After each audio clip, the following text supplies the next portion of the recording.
Okay, let's jump right in. You know that feeling, right? When you're trying to wrap your head around something huge, something that just seems endless. Like scrolling through article after article, yeah. Information overload. Exactly. And you just wish there was a shortcut. Well, today, we've kind of got one. We're diving deep into infinity. It's a concept that's, well, it's puzzled thinkers for literally centuries. But it's not just math theory. It's fundamental to so many fields. Totally. And for this deep dive, we've gathered some great stuff. We've got insights from a lecture series, The Mathematics of Infinity, plus some really clear explanations from sources like Encyclopedia Britannica. So we'll cover the foundations, but also get into some pretty mind-bending territory. Yeah, our mission today, pull out the most interesting, the most crucial bits about infinity, make it make sense, and hopefully give you a few of those aha moments. We'll look at how the idea evolved, the different types of infinity, some really weird paradoxes. Oh, yeah, the paradoxes are great. And, how it actually gets used in science and beyond. Okay, so let's start at the beginning. Even the ancient Greeks were wrestling with this stuff. Oh, absolutely.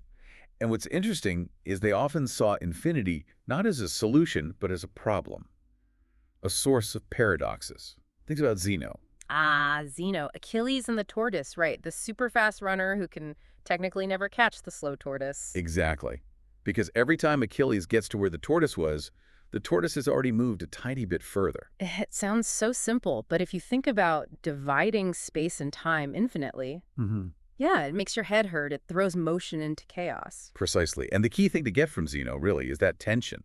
Our everyday sense of things moving smoothly versus the mathematical idea that you can divide space and time forever. So these ancient puzzles basically kicked off thousands of years of debate about infinity and continuity. He really did set the stage. And it wasn't just the Greeks, right? Our sources mention the medieval period had its own take. That's right.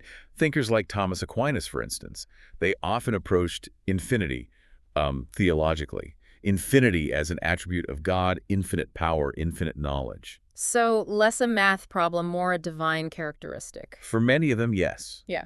Then you get to the Renaissance, and mathematicians really start, well, getting their hands dirty with infinite quantities. Like infinite series, endless lists of numbers. Exactly. Adding infinite terms. This was crucial work, laying the groundwork for calculus, introducing ideas like limits, which we'll definitely come back to. And then 1655, John Wallis gives us the symbol, the sideways 8. Seems small, but having that standard symbol, huge. It gives everyone a common language, made developing these complex ideas much more efficient. Okay, so the idea gets refined over centuries, but then Jordan Cantor comes along in the 19th century and just turns everything upside down. This is where it gets really wild. Before him, infinity was mostly just, well, not finite. One big concept. Right. Cantor showed there are actually different sizes of infinity. Hold on, different sizes. How is that even possible? How can one forever be bigger than another forever? That sounds completely paradoxical. It does. And that's why his work was so revolutionary. And honestly, why some people really resisted it at first. He started thinking about sets, collections of things. Okay. And how to compare their size, their cardinality. For finite sets, easy, just count. For infinite sets, he used this brilliant idea, one-to-one correspondence. Ah, okay. So if you can pair up every item in one infinite set with a unique item in another infinite set with none left over anywhere, they're the same size of infinity. You got it. He showed the natural numbers 1, 2, 3 onwards can be perfectly paired with, say, the even numbers. 1 pairs with 2, 2 with 4, 3 with 6. Right, just multiply by 2. So even though it feels like there are half as many even numbers, infinitely speaking, they're the same size. Exactly. These are countably infinite sets. Their size, or cardinality, is called Aleph null. Aleph null. Okay, but then he dropped the bombshell, right, that not all infinities are countable. Precisely. He rigorously proved, that the set of real numbers, that's all, the whole numbers, fractions, and the irrational numbers like pi and the square root of 2, that set is uncountably infinite. Uncountably infinite, meaning you can't make that neat one-to-one list pairing them with the natural numbers. Impossible. There were just fundamentally more real numbers. Think about all the numbers just between 0 and 1, not just the fractions, but all the decimals that go on forever without repeating. So if I tried to list them all, 0.1, 0.11, 0.101, I'd always miss infinitely many. That's the core idea behind his diagonalization argument. It's a really elegant proof. Any list you make, he showed how to construct a number that isn't on your list. There's simply too many. Wow. Okay, that definitely stretches the brain. And this bigger infinity gets its own label. Aleph 1. Yes, that's thought to be the cardinality of the real numbers, the continuum. And Cantor didn't stop there. He defined a whole hierarchy, the potentially endless levels of larger and larger infinities. Which brings us to the continuum hypothesis. Still unsolved, apparently. Still a huge mystery. It asks, is there any size of infinity between Aleph null, the countable integers, and Aleph 1, the uncountable real numbers? Is there a set bigger than the integers but smaller than the reals? Seems like a simple yes-no question. You'd think. But it's been proven to be independent of the standard axioms, the basic rules of set theory. You can't prove it true or false using the standard toolkit. It's undecidable within that system. Okay, brain definitely stretched now. Different sizes of infinity. Yeah. Wow. Let's maybe make it even weirder with those paradoxes. Hilbert's hotel. That sounds fun. It's a great thought experiment. Imagine a hotel, infinite rooms, and it's completely full, a guest in every single room. Right. Full house, no vacancy. Then a new guest arrives. Can they check in? Well, no. Every room is taken. Where would they go? But it's an infinite hotel. The manager just asks the guest in room 1 to move to room 2.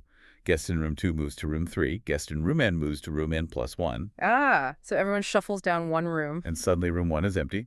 The new guest can check in, even though the hotel was full. That's brilliant and completely counterintuitive. Infinity always has room for one more. But wait, it gets better.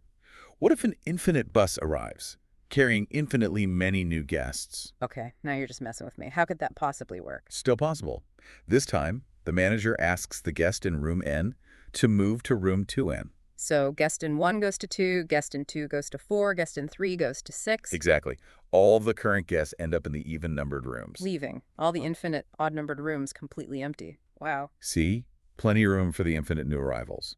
It just shows how differently infinite sets behave compared to finite ones. My finite brain is struggling to keep up. What about Gabriel's horn? That sounded equally weird. Another fascinating geometric one.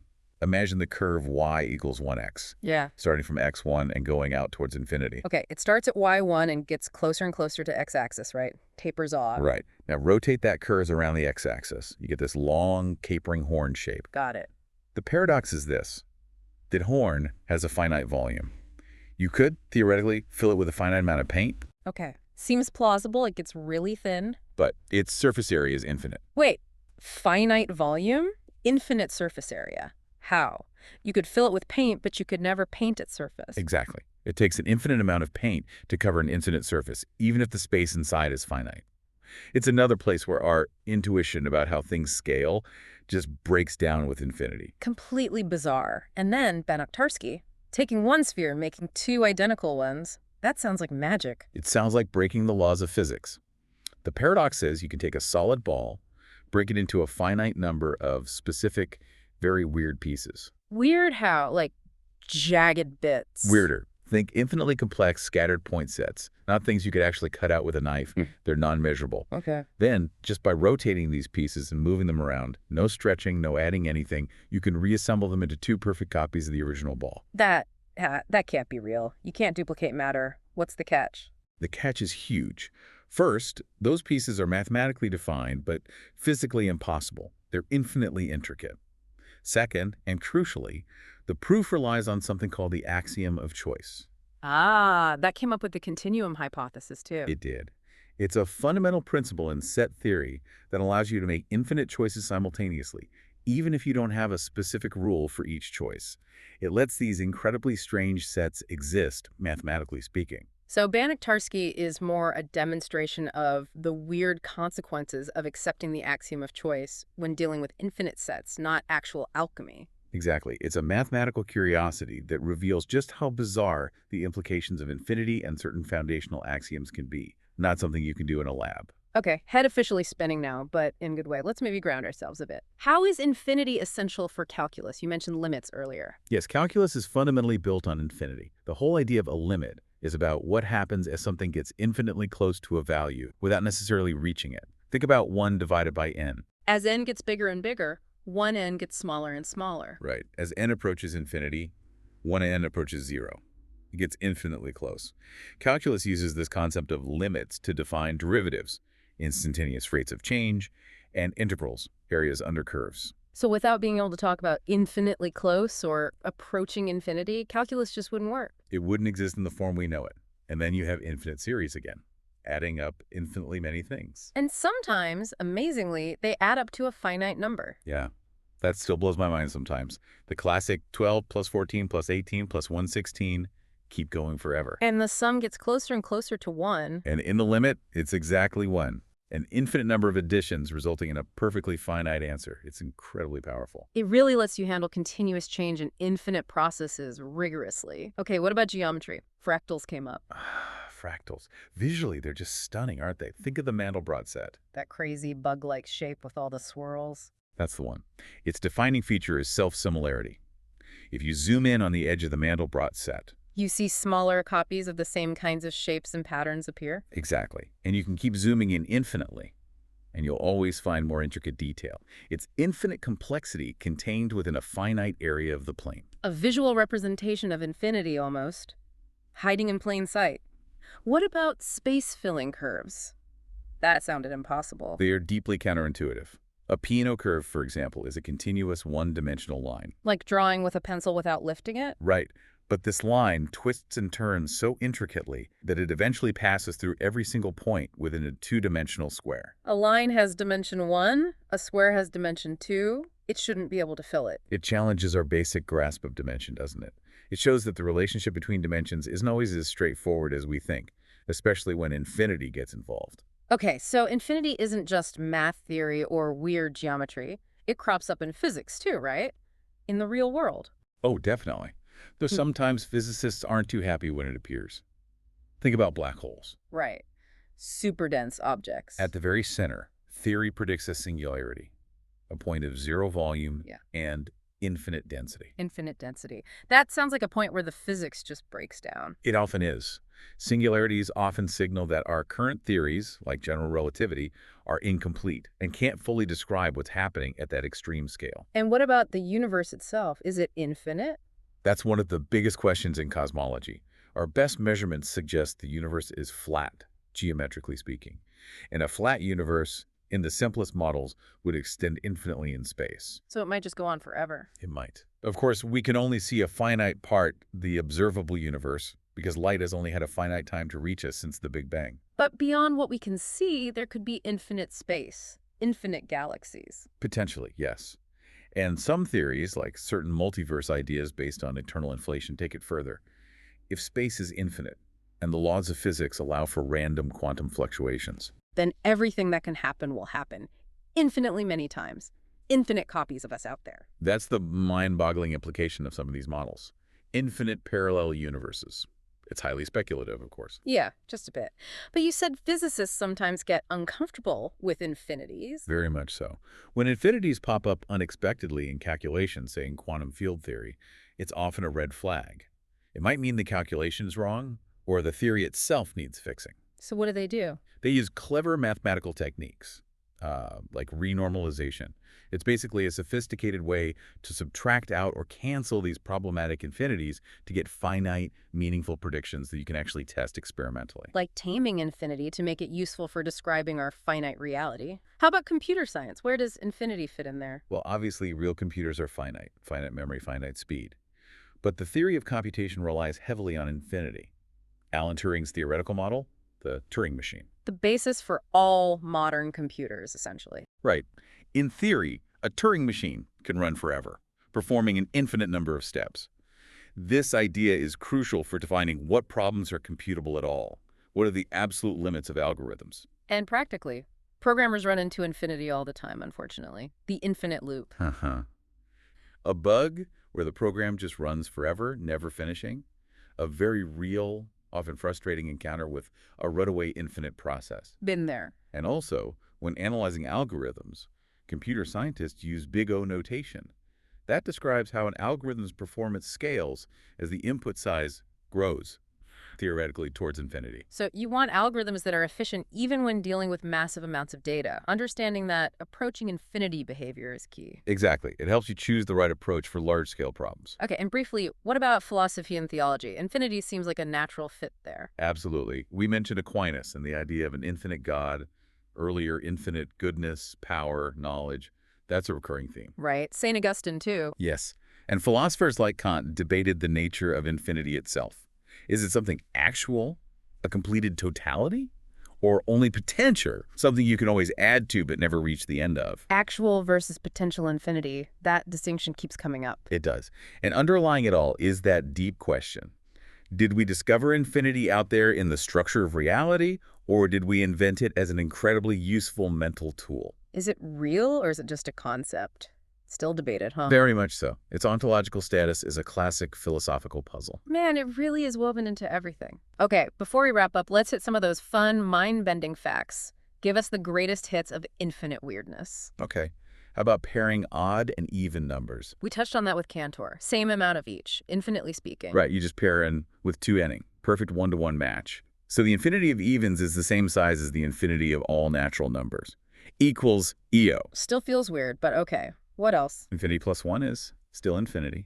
Infinity times 2, still the same size of infinity. Infinity minus 7, still infinity. So for Aleph null, adding or multiplying by finite numbers doesn't make it bigger. Not in terms of its cardinality, no. It's already infinite.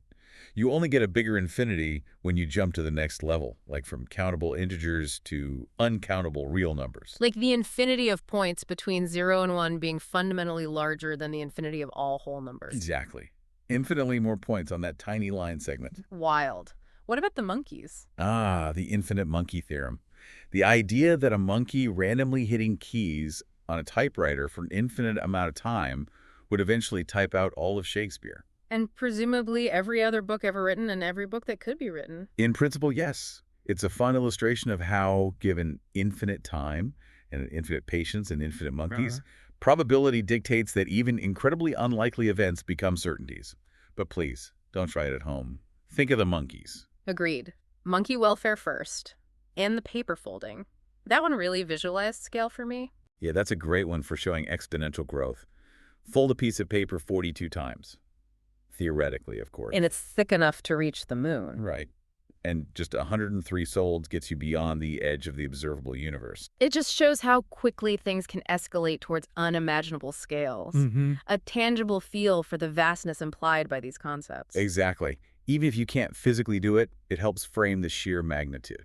Okay, so where is the study of infinity heading now? What are the frontiers? In pure math, researchers explore things called large cardinal axioms. These are proposals for even larger types of infinity, way beyond Aleph 1, with potentially strange properties. It pushes the boundaries of set theory itself. Exploring the deep structure of the infinite hierarchy. Kind of, yeah. And things like the Langlands program try to find deep, hidden connections between different areas of math, often involving infinite structures. It's foundational stuff. And in cosmology, still figuring out if space and time are infinite. Absolutely. Is the universe going to expand forever in a big freeze? Mm-hmm. Or, and differently, is space truly infinite? Or maybe finite but unbounded, like the surface of a sphere? These are active areas of research trying to decode the universe's ultimate geometry and fate. And AI. Any infinities lurking there? Well, more conceptually, we talked about Turing machines and infinite computation in theory, the idea of artificial general intelligence, AI that matches human intellect. Some speculate about AI's processing vast, maybe effectively infinite amounts of data or simulating possibilities. But that's more sci-fi for now. For now, yes. But the theoretical links between computation and infinity are definitely there. So clearly infinity isn't some solved historical curiosity. It's still pushing boundaries everywhere. It really is. It keeps challenging us. Well, this has been fascinating, a real journey through infinity. It's amazing how this abstract idea touches literally everything, from math logic to the shape of the cosmos. It's humbling, isn't it? To think about these concepts that stretch our minds to their absolute limits, from the infinitely small to the infinitely large. Absolutely. So maybe something for everyone listening to think about. What does it feel like to consider that there are different sizes of infinity? Can our finite minds ever truly grasp the infinite or just work with its rules? Good questions to ponder. Infinity certainly gives you a lot to think about. It really does. Hopefully, this deep dive has sparked some curiosity to explore it even further. It's a topic that, fittingly, seems to have endless depth.